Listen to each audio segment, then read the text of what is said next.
let's talk about it.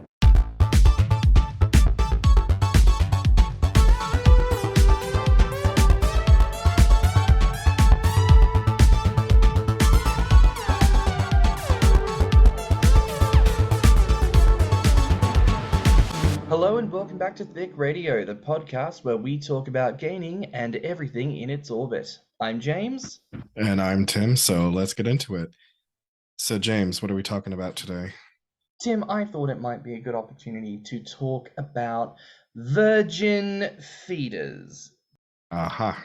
I would think that, okay, so for a fetish that has to live the majority of its life in an online space, in a fantasy setting, that there's just experienced and lack of experience. And I feel that lack of experience, sometimes they may fall into a trap where they've read a lot of gainer fiction, they've seen a lot of gainer themed porn, quote unquote, because our porn isn't really porn. They've seen these things and they've kind of built up in their head that this is how it goes. And then, like when it comes to actual practical application of feeding, everybody's different. It's not going to go the same way for every single person out there that you try to do that with. So I'd say they're more on the naive side.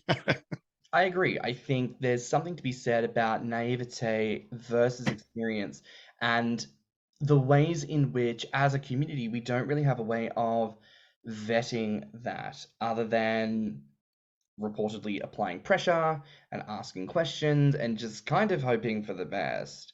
Like, it's funny that you mentioned vetting process, because I have seen in the Instagram community some feeders are actually taking a full application from their feedee. They're like, yeah, I've seen it happen where it's like fill out an application to become one of my piggies or something like that. And is that the new wave? Are feeders going to start having us apply? I don't know. I'm just putting it out there.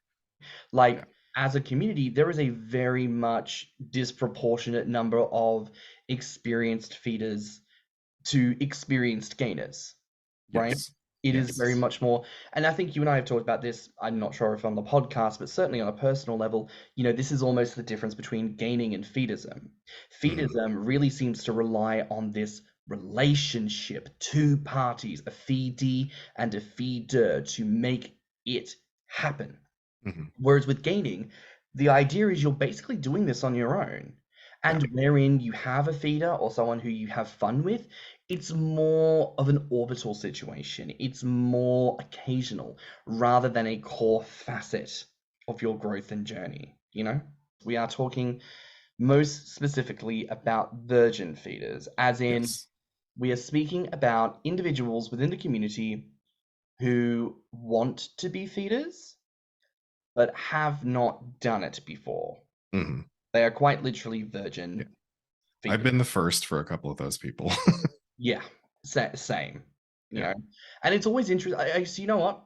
Tell me about your experience. And obviously, you don't name names. Yeah, no, of course not. I don't have that. I mean, it's not a ton of experiences. And one of the experiences I've talked about almost ad nauseum at this point, about the cake to the face. So I probably won't go into that one, other than I wound up with a face full of cake, and it was not pleasurable for me, I shall say. I believe it was pleasurable for the other person, but I don't think the other person was taking my feelings into consideration. So anyway, couple of other experiences was seeing a college student kind of on the reg for a little while after breaking up with my husband. And I don't think that he had ever fed somebody before me. I really don't. I think he said that he had, but I really felt in the experience of being fed by him that he had not. It was a lot of trying to shove things in my face, a lot of like forceful feeding, which it works for some people. There are some gainers out there who can just, open the trap and just consume anything that's put in front of it. Me, on the other hand, I have a shallow gag reflex. I have kind of a small mouth. So cramming things in there is not the best option for me. And he also was doing it with something that, how brownies can be like simultaneously gooey but dry. It's like they're gooey, but they kind of suck all the saliva out of your mouth at the same time. They just sort of soak everything up. Like peanut butter. Yeah, like so like stuffing brownies into my mouth is probably not the best way to go because I was experiencing that. Like I was my mouth was so dry and yet I had, it was full and I had to, keep pausing him so I could take, drinks of things. And I think he was just so excited by the prospect that he kind of didn't really think about my comfort level. Yeah. I think it's going to be interesting when we actually sit down with a feeder to talk about their approach to feeding and questions on consent and also research and preparation because, standard sex, like even in porn, we're led to this idea that you can just walk into someone's house, spread your legs, and there's an erect penis, a perfectly stretched out asshole. There's no fucking tearing Well, or that's the magic of stretching. porn. But it's like we lead ourselves to believe this when each and every one of us who actually takes dick or gives dick knows you need to have a conversation on the foods that are being consumed because you want to know what's happening with that booty hole. You want to Yeah. keep it clean. That's the logistics, Did it girl. ever end up on the podcast when I told you about the bottom diet? I don't know if we ever talked about that I on can't remember. recording. Feel free to share though. The people are listening. They It's want to it's hear. just a little aside thing, and it makes me laugh because every year when Claw happens, the big leather convention here in Cleveland, I hear about guys going on the bottom diet, which consists of like ice cubes, beef broth. Um, it's like nothing's solid, so nothing can become solid essentially. And they'll do this diet for like up to a week before the event starts. Girl. But listen, that's very much an example of how, like, we all know if you actually want to have, like, penetrative anal sex, like, you need to be considerate of poop. And therefore, you need Yeah. to be considerate of diet and cleaning out of the butt and the showering and all of that stuff. And we don't need to rehash that because we know it. But simultaneously with feeding, the same thing happens, right? Because You food, put something in, I mean, like, well, yeah, it's going to come in, it's going to come out. But also, like, the amount of times I've gone and had a feeding sesh, but like they've just shown up with like cream cakes and all this. Like it doesn't have to be lactose intolerant. It could be an allergy. What if I'm mm. deathly allergic to something that's in the food you've brought me? That could put me into anaphylactic shock. It could kill me. Well, Like, that's why you got to be very upfront and say, hey, if you're going to feed me, I have a peanut allergy, I have a gluten allergy, I have a intolerance to whatever. Just like tell them up front, like, hey, well, don't get yes, foods with this. but communicate. You've got to, as the person with an allergy, communicate, but also as the person who's feeding, if you're like, oh, I'm going to buy this food, also prompt and ask the Yeah, ask the question. question. Yeah, you You know, should be mindful of that. it is a responsibility on both sides. But even outside of allergy and things like that, choking hazards. Like, Yeah. you've got to be mindful that and again, this is the porn thing, right? Like humans are not reticulated serpents where we can unhinge our jaw and just freely allow things to drop into an open pit that is our gut.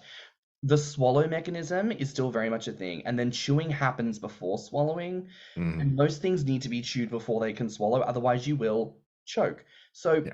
you have to be so mindful about the cramming in of food, what food you're cramming in, the texture. You have to be mindful. You gave the example of brownies. A bitch, put some moisture in some shit. Have a glass of water, a glass of Well, milk. it's not even that the brownies weren't moist. They were. And that's the weird thing about brownies is like they can be very chewy, but then I think all that chewiness is what soaks up all the saliva in your mouth and you feel really dry after eating a pan worth of them.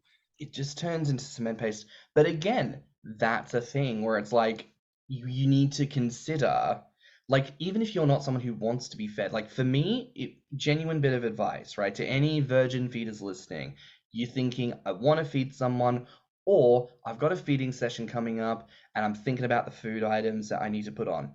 Yes, check, even if just for like allergy or like preference reasons. Also, Mhm. like hot and cold.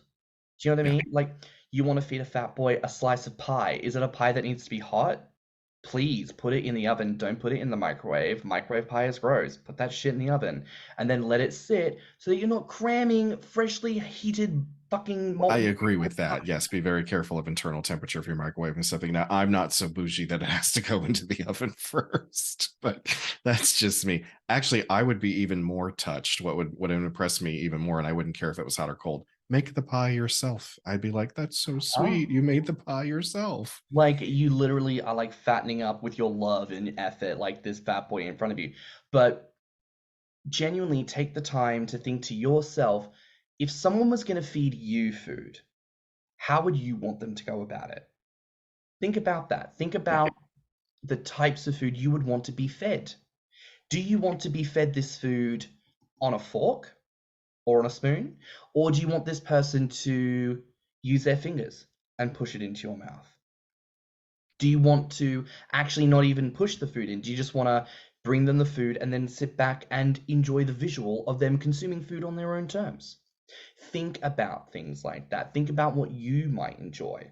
Mhm. Because I do think sometimes, like, I think a lot of the critiques that we might have and these experiences really do center around a projection of sexual intent based on porn that they've observed, Yes. rather than an idea of equitable sex. Mhm. Because in good sex, it is equitable. Even Dom Sub, right, which people think is not equitable, is hella equitable. Because if it's not equitable, Then it's dangerous. then it's dangerous non-con rape, and we don't Yeah. approve. Because Dom and Sub are not actually in equal power displays. The Sub gives their power and trust to the Dom to take And charge. which is a huge responsibility, you know. But you better believe that a good Sub, if that Dom misabuses that power, out comes the hand. We say no, we don't approve of this. That Dom needs to step back straight away because they have a responsibility. And it's all of that. It's still equitable, right? It's the same with feeding. You have a responsibility and a duty of care, especially if you're doing things that could potentially present more hazards, like funnel feeding, right? Yeah. That's something you have to be careful about. Like I said with me and my shallow gag reflex, I found the funnel actually a lot easier to control because I just would put my tongue up against it to stop the flow when I needed it to. And I'm always better at drinking my calories than eating them anyway. So like I got a lot out of being funnel fed. Other people might not though. Mm. Like, there's also an argument. I've heard some people talk about the idea of like nasogastric feeding. That I I have opinions about that. I have seen that done and I have heard that brought up as a topic. However, I cannot in good conscience condone doing that if the person who's putting that tube into you is not a medical professional. If the Yeah. person who wants to put that nasogastric tube in you is in fact a nurse or a doctor or someone that has done that before, knows the risks, knows how to do it correctly, fine. But if it's just sort of your two average people who have a very minimal knowledge of how those things work, I can't condone that. I think that's very dangerous. I can't stop you, and I'm not going to judge you if you do that. I'm not going to say, oh, you're a terrible person or anything. I just don't advise it in any way. I want to share an experience with a version feeder, which was I actually thought was quite a nice experience. You know, he'd come actually quite far in his car, and due to my living situation at the time, I wasn't able to have him inside. But he knew that, so we just went out for a little drive. We got some snacks. We were just chilling in the car by a park in the dark, and you know, we made out a little bit, but you know, it was very trepidatious at first. And then he really lent into the whole, yeah, go on, fat boy, go on, go on. And I did say to him at the time, you know, I do find this really hard. I enjoy this. Just make sure you clear this stuff with people first, because some people find it triggering and some people don't enjoy it. Always good to have that knowledge and understanding beforehand. But it was still a really positive experience. And I think as gainers, sometimes we come in with a pure, like, there is a critique of gainers here where it's like sometimes we just come in with, like, oh, you're meant to serve me. I don't need to put in any effort here because you're going to be waiting on me hand and foot. Yeah. Like, again, unless that's the pre-discussed vibe that y'all are going for, don't be showing up like that. You know, this is also your thing as well. Like, there is this weird, it's like on a date where people are like, who's going to pay, the man or the woman, or are they going to go Dutch? Hmm. No, it's the 21st century. Split it down the middle. Yeah. Like, again, if you have any uncertainty, like, just pay half. Just pay half. That's not a difficult situation, unless the other person insists. In which case, girl, obviously it's fine. That always puts you in mind of on occasion I will run across a profile on Grommr, you know, someone I'm just like looking at their pictures and I actually happen to read what's in their profile. And I've seen a few where they're like, don't expect me to pay your way for anything.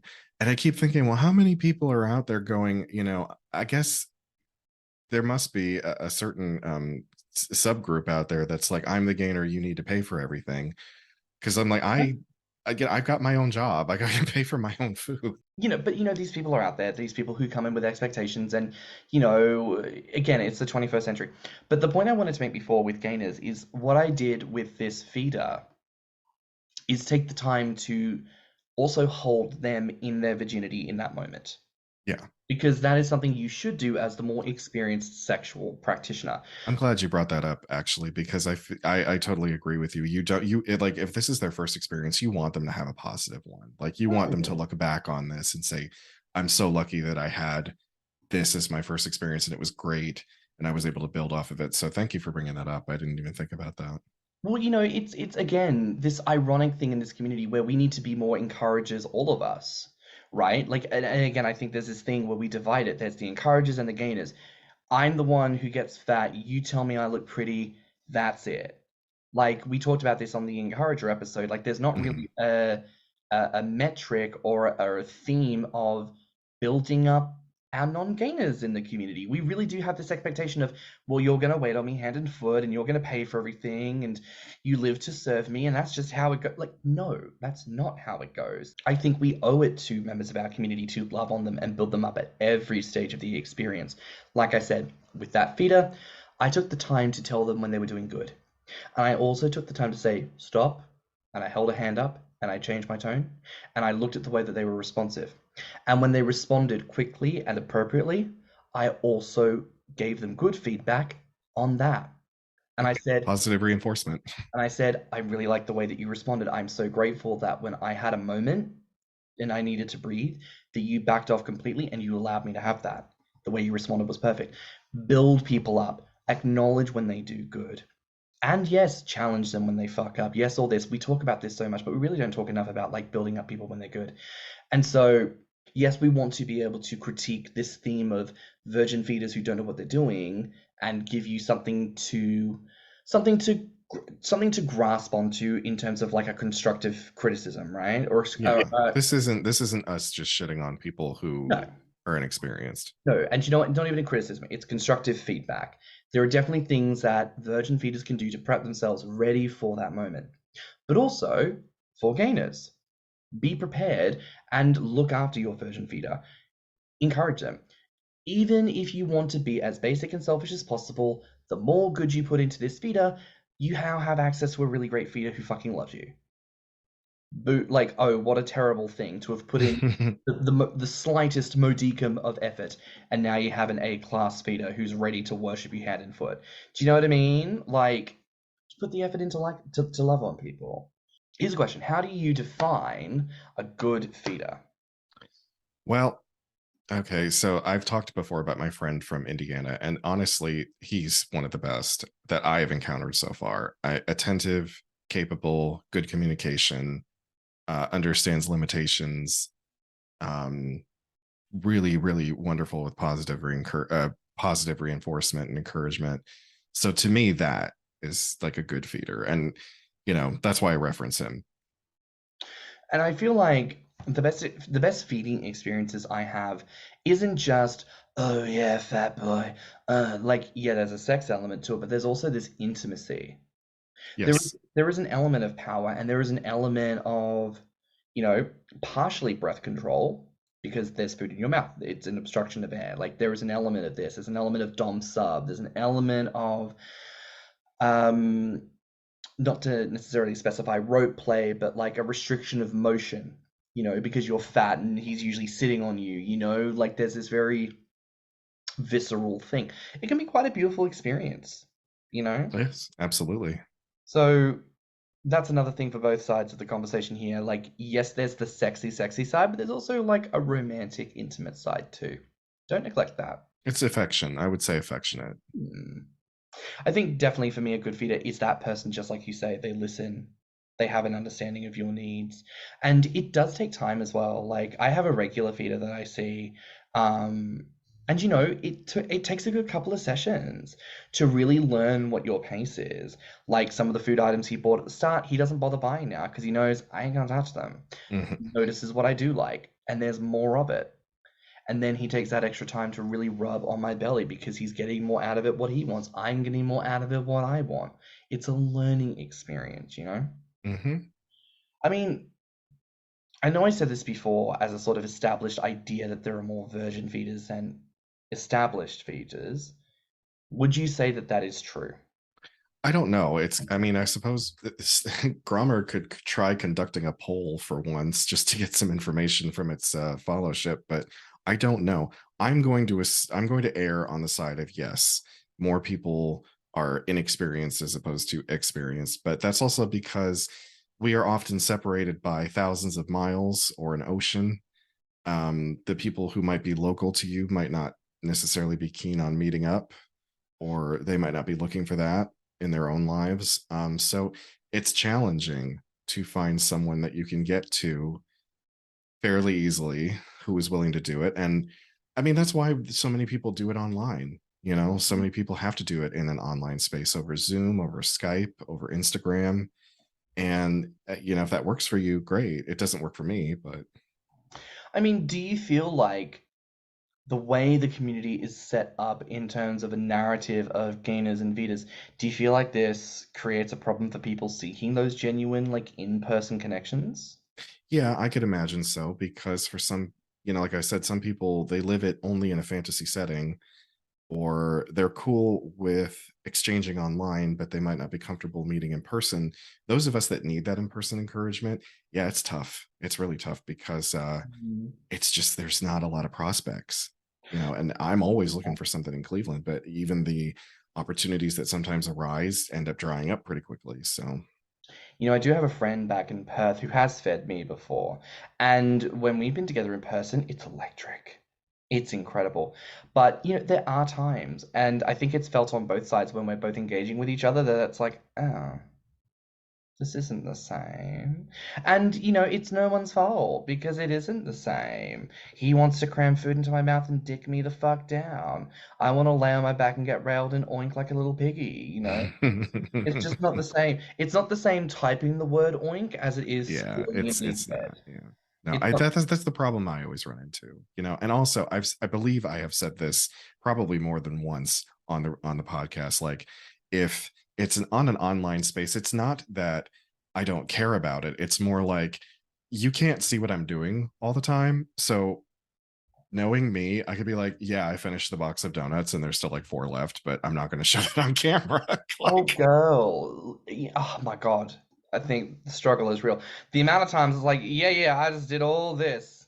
I need to show you the fucking evidence. You're jerking off anyway. You don't give a shit. You're just like, oh well, yeah. and that's the thing is I don't want to foster the idea that like being deceitful is how you should go about it, but I also know me and like if someone was in the room with me, they'd be like, you still got four left and I'm going to help you get there, as opposed to someone who's on a screen and they're like, did you finish it? And if I'm tired, if I'm feeling, you know, a little like maybe sick because I'm over full, I'll be like, yeah, they're finished. You know? Yeah, it's easy to take those donuts out of the box and then take a photo of the empty box and be like, you see, I finished them. And Yeah, they're on the plate just out of shot, you know. I yeah. think I think everyone's done that I'm sure everyone has to some sometime or extent. another. Um, but it's funny, you mentioned before, like people are often stuck in a realm of fantasy. Is there a place online for that where people just purely engage in the fantasy element of it? I'm sure niche fetishes there that can't be performed in reality, like mind macro, like that can't be performed in real life. That has to exist in a fantasy setting only because people can't be 150 feet tall. So Hmm. so I would think that for those niche fetishes, yes. Um and you know, as much as we are a niche community, we still have like you can do what you want to do in real life with someone. Hmm. Yeah, I certainly think there is a place online for it, but again, there's this conversation that needs to happen about fantasy and reality, you know, and I think because we lean on the fantasy of feeding so much, we don't have a narrative on what we may or may not be looking for in person. Therefore, we come at it from opposite ends, thinking we want the same thing when actually we want something very, very different. Hmm. Some people just want role play. Yeah, Some people just want to see words on a screen, and that's enough for them. yeah, You know, it's not personally for me, it's not. I need in person, I need visceral, yeah. physical contact. I need it in my face. Otherwise, it just doesn't, you know. And I think that also comes from being like I'm a little bit not pig-headed. it's not the word. It's like I think I'm too not headstrong, maybe independent. Like I'm too much my I don't know what I'm trying to say here. I if you want me to do something that you tell me to do, you need to put me in a position where I'm like, oh, I want to do that. Yeah, you have to inspire me to want it. I have to basically give my, it's like the Dom sub thing again. You're giving your trust over to someone else, and they are inspiring you to want to do it. Exactly. You have to inspire me to want to do it. So I think we've actually talked about quite a bit this episode, but how should we sum this up for virgin feeders and for gainers? Yes, this is kind of talking about that sort of new to the experience. Just a lot of things that we've already talked about whenever it comes to just, connecting with people in general. Communicate what it is that you want. Listen to what the other person wants. Try to meet in the middle if you can. Maybe you'll get lucky and all of the boxes will get ticked off for both of you at the same time. And you'll be like, this is fucking awesome. Um, Remember that a person is a person, not a drawing, not an image on a screen, not some kind of construct that has just appeared in front of you. Like they still have to breathe, they still have to feel comfortable. You have to obtain their consent for whatever you're going to do. Don't be pushy. Don't expect too much too soon. Like if it's something where you guys can meet up, or even if this is going to be online, like make it, many conversations or many meetups where you build towards a goal of some kind. A shared goal will connect you on another level. um and just be yourself. Just Yeah. be yourself. Don't try to be a stereotype of something. Don't try to be like like an adult film actor, with all of the cheesy one liners, unless this is what your feedy wants. Like if your feedy wants you to be that, give it your best go. Mm. But if they don't, then just be who you are. I definitely think there's a point that I want to come back to, which is it's about checking in with someone. Yes, consent, but also understanding that what fetishly is for you is not for everyone. You might get off on calling someone a fat piece of shit. Someone else might not want to be called that. Some people get off on being called skinny and being told that they're not eating enough. And I've said this before, if you said that to my face, I'll fucking hit you. Because I'm don't say that to me. I put a lot of effort in. That feels like negging. Yeah. And again, it's fine for some people because they like it. But this is why we check, right? Check what the other person's into. And if you want to be, negged and all this, the kind of like a humiliation fetish and everything, again, communicate that. Make that an understanding, build that into the thing. If there's specific tones, languages, words, things like that, again, have that conversation. I really love it when you call me a slut as opposed to a whore, as opposed to this, that, the other. It's like figure it out, have that conversation, and build what you can have together to be a uniquely special experience for just the two of you. Because, yeah. And aftercare. Remember aftercare. If you are going to have a feeding session with someone, even if it's on an online setting, after the feedie has consumed as much to both your comfort levels, make to talk to them, make sure, like, tell them what a good job they did. If it's in person, if you're in the room with your feedie, worship their belly for a little while. Don't be rough, but just be you know gentle and loving to their belly, because it's going to be stretched out and uncomfortable. Put Mm. in that level of aftercare. Don't just then shove them out the door and say, gee, that was great, thanks, bye. Yeah, take time with them. And, again, just to highlight my feeder here, he's done such a beautiful job with me in the past. He'll invite me over. He will make sure, like, there was a time, and in fact, it was the last time I went over, I straight up was like, I am filthy from the tube. I need a shower. And that boy let me use his shower. And not only that, like we had an extra little bit of fun where, like, he helped soap me up and got the hose and was hosing me down. And obviously I was like showing off and doing all this. That was cute and fun. And then he like towel dried me because he wanted to experience more the whole sir needs his food, sir needs his service. And I'm like, yeah, that's right, boy, I do. Like, we lent into that a little bit and that was fun. But, at the root of it all, he was still just being very, very kind and allowing me to use his facilities to like make myself presentable before inviting me back downstairs for food that he had purchased and then fed me and then rubbed my belly and kissed me so gently. It was quite lovely, actually. Um, if you're listening, I miss you. Let's catch up soon, please. Because the weather is now cool and we can hang out and I'm not going to feel disgusting after eating food. Oh gosh, the last time he fed me, oh, it was horrible. Not because of him, but because it was so humid. He was watching me like truly struggling to push a cream cake down and he's like, "Are you okay?" And I'm like, "No, this is painful and I don't want it." Yeah, hot weather and humidity can sometimes be your enemy.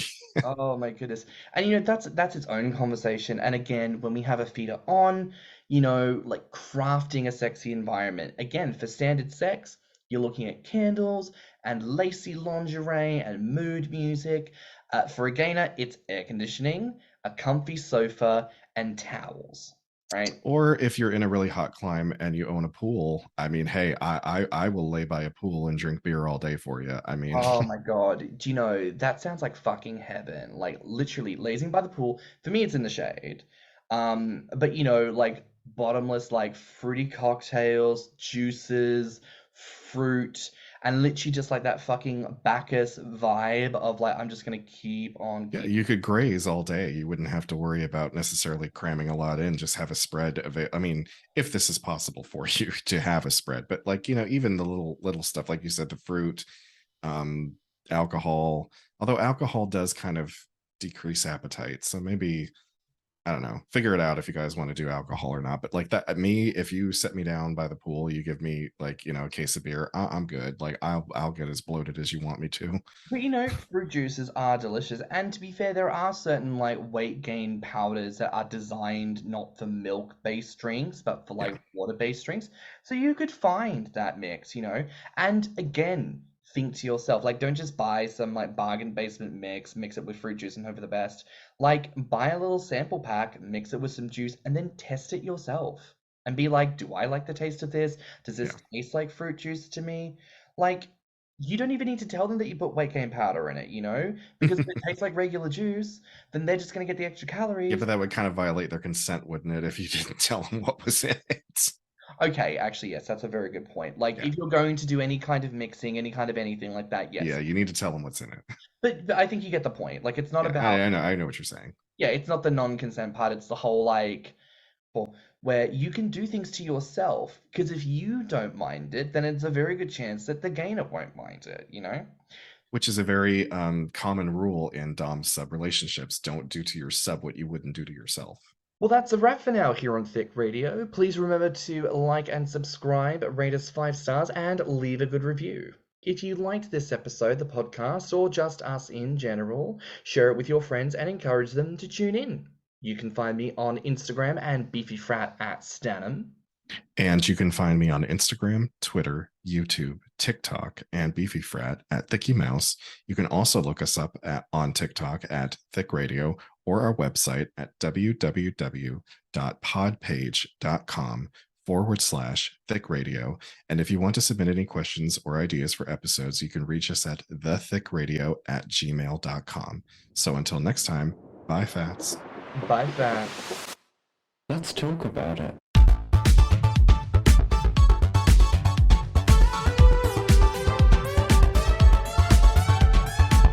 Thicc Radio is a Patreon and Enter app podcast produced by Stan and Thicky Mouse. Mixed and mastered by Stan. Our artwork is provided by Lokitu. Our theme song is provided by Spotify.